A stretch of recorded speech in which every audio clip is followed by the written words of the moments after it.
배우 정우성과 모델 문갑이라는 두 유명인 사이에서 아이가 태어났습니다. 결혼도 하지 않은 상태에서 말입니다. 가족이라는 테두리에 대한 개념을 생각한다면 세상은 참 많이 변해가는 것 같습니다. 아무튼 그러한 사실이 뒤늦게 세상에 알려지면서 혼외자라는 단어가 이 부분 TV를 자극했습니다. 그래서 이번 이 부분은 혼외자에 대해서 알아보도록 하겠습니다.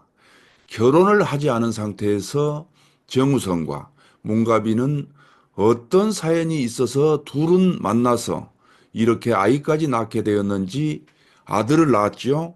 사람들은 참 궁금해합니다.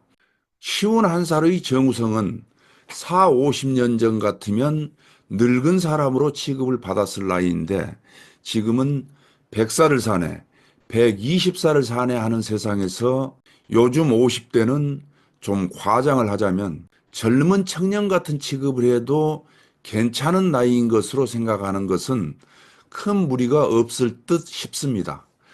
두 남녀가 법적으로 가정이라는 조건을 갖추지 않은 상태에서 아이를 낳게 되면 태어난 아이의 입장에서 어떻게 되는 것일까요? 궁금한 것이 참 많아지는 이 부분입니다. 우리 말씀에 따르면 혼외자는 결혼하지 않은 남녀 사이에서 낳은 자식을 의미합니다.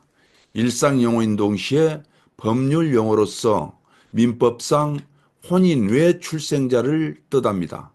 여성가족부가 2021년 발표한 제4차 건강가정기본계획에 따르면 혼외자는 차별적 용어로 명시됐습니다. 당시 여성가족부는 아동의 보편적 권리가 제한되지 않도록 정부 관행물, 대중매체 등에서 해당 표현이 노출되는 점을 개선하기 위해 모니터링을 실시하겠다는 계획을 밝힌 바 있습니다.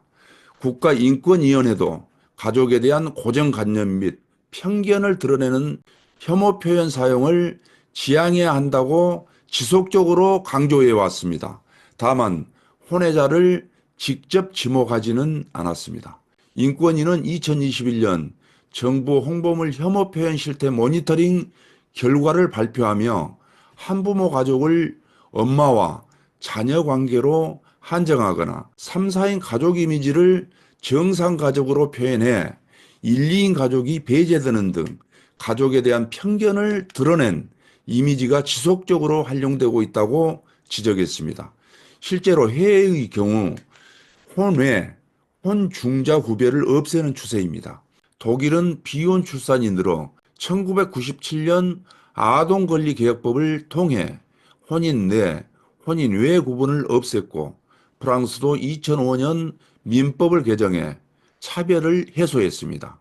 한국 여성 변호사회 관계자는 법률 용어로서 혼외자 자체는 무색, 투명하다며 인지청구 소송, 양육비 청구 소송 등 이들을 법적으로 보호하기 위해 사용되는 용어라고 설명했습니다.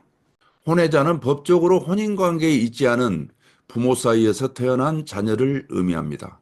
즉 부모가 결혼하지 않은 상태에서 태어난 아이를 지칭합니다. 혼외자는 과거에는 차별적인 법적 지위를 가지기도 했으나 현재는 대체적으로 법적 권리를 보장받으며 부모의 책임과 의무는 혼인 여부와 상관없이 동일하게 적용됩니다. 특히 대한민국의 법률에서는 혼외자도 부모와 동일한 법적 권리, 의무 관계를 가지도록 하고 있습니다. 혼외자의 출생신고는 부모가 함께 협력하거나 단독으로 할 수 있습니다.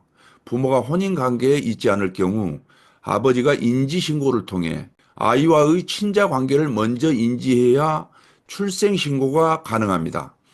어머니가 단독으로 출생신고를 하는 경우에는 아버지의 동의 없이도 가능합니다.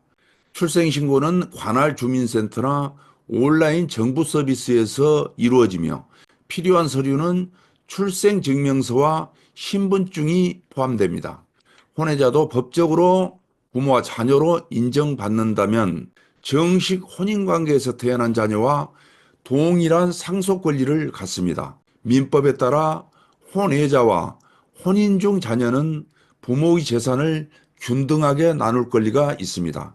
다만 친자 관계에 법적으로 인정되지 않는 경우에는 상속권이 제한될 수 있습니다.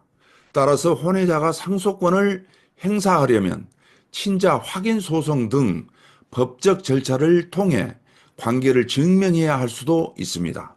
김희경 전 여성가족부 차관이 사회관계망 서비스를 통해 언론이 혼외자라는 용어를 빈번히 사용하는 형태를 정면으로 지적하면서 논란이 촉발됐습니다. 김희경 전 차관은 혼외자는 부모를 중심으로 두고 바라보는 시각이고 아무런 책임도 없는 아이에게 부정적 낙인을 찍는 용어이고 아이를 중심에 두고 보면 혼외자가 아니라 그냥 아들이라고 지적했습니다. 또 부모의 혼인 여부에 따라 아이를 혼외자, 혼중자로 구분해서 부르는 것 자체가 정상성에 대한 지독한 강조인데다 편견을 조장하는 행위라고 주장합니다. 미혼모 협회 인트리도 성명을 내고 비혼모, 비혼부 자녀에 대한 편견을 조장할 수 있는 단어 혼외자 사용을 지양할 필요가 있다고 밝혔습니다. 다양성이 존중돼야 하는 사회에서 비혼 출산을 선택한 부모에 대한 편견은 매우 불합리하다며 이 편견이 소중한 아이들에게까지 이어져선 안 된다고 주장했습니다. 전문가들은 이번 논쟁이 우리 사회가 가진 다층적인 결혼, 출산, 양육관념을 드러낸다고 분석했습니다. 인트리 최영숙 대표는 마땅히 결혼해야 한다, 마땅히 부모가 아이를 함께 키워야 한다 등 가족을 둘러싼 다양한 편견이 충돌하고 있다며 출산했다고 해서 결혼해야 할 의무는 없고 부모가 함께 키운다고 해서 아이가 마냥 잘 자라는 것도 아니지 않나라고 지적했습니다. 정재훈 서울여대 사회복지학과 교수도 제도로서의 가족관념 논쟁과 관계로서의 가족관념 논쟁이 혼재된 상황으로 보인다며 혼외자인가 아닌가, 누가 키우는 게 좋은가 등을 논쟁한다는 것 자체가 편견이 계속 존재하는 것이라고 했습니다. 최종열 계명대 사회학과 교수는 연애를 해야만 친밀도를 쌓을 수 있고 그렇게 친밀도를 쌓은 사람들만 결혼할 수 있고 그런 사람들만 자녀를 낳아 육아를 할 수 있다는 연계적 사고 방식이 우리 사회에 만연하다며 실상 현실은 그렇지 않다. 이번 사례의 특수성을 제대로 인지하고 다양한 삶의 양식이 있다는 인식이 확산돼야 한다고 했습니다. 지난해 혼인 외 관계에서 태어난 신생아가 1만 명을 돌파하며 역대 최대를 기록했습니다. 전체 출생아 20명 중 1명이 혼외자였습니다. 통계청이 공개한 2023년 출생 통계에 따르면 혼인 외 출생자는 1만 900명으로 3년 연속 증가했습니다. 전체 출생아 23만 명의 4.7%였습니다. 혼인의 출생아는 2013년 9,300명에서 2020년 6,900명까지 줄었다가 2021년 7,700명, 2022년 9,800명 증가한 바 있습니다. 다만 경제협력개발기구 OECD 회원국의 평균 혼외 출생률인 41.5%에 비하면 낮은 수준이긴 합니다. 1981년 관련 통계 작성 이후 혼외 출산 비율은 0에서 2%대에 머물러 왔습니다. 그러다 2018년 2.2%로 2%대를 넘어선 후 급속하게 비중이 높아져 2022년 3.9%로 3%대에 들어섰고 지난해 처음으로 4%대에 진입했습니다. 이는 법적으로 혼인신고를 하지 않고 동거하는 사실혼 관계 등에서 출산하는 경우가 늘어났기 때문으로 보입니다.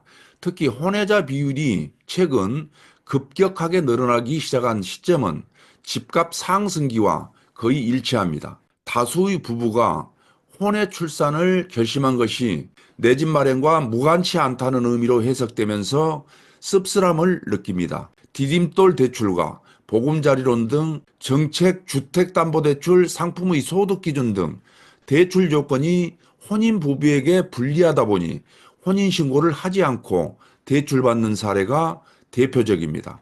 주택 청약도 혼인했을 때보다 미혼일 때 유리해 위장 미혼을 택하는 부부가 많습니다. 한편 지난해 출생아는 10년 전인 2013년 43만 7천 명의 절반 수준으로 감소했습니다. 합계 출산율은 0.72명으로 1970년 출생 통계 작성 이래 최저치를 기록했습니다. 합계 출산율은 여성 1명이 평생 낳을 것으로 예상하는 평균 출생아 수를 의미하는데 합계 출산율이 2.1명이어야 현재의 인구 수준이 유지되는 것으로 봅니다.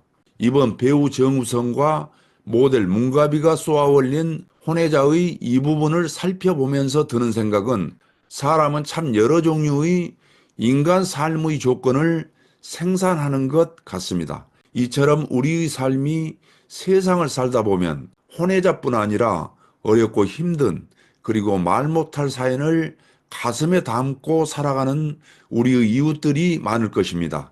함께 살아가는 사회의 테두리 안에서 어렵고 힘든 자편에서 서로 돕고 베풀면서 살아갔으면 정말 좋겠습니다.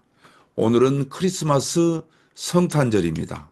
하느님께서 이 세상에 오신 것은 인간을 지배하기 위해서 오신 것이 아니라 인간을 구원하고 서로 사랑하며 살아가기를 원해서였을 것입니다.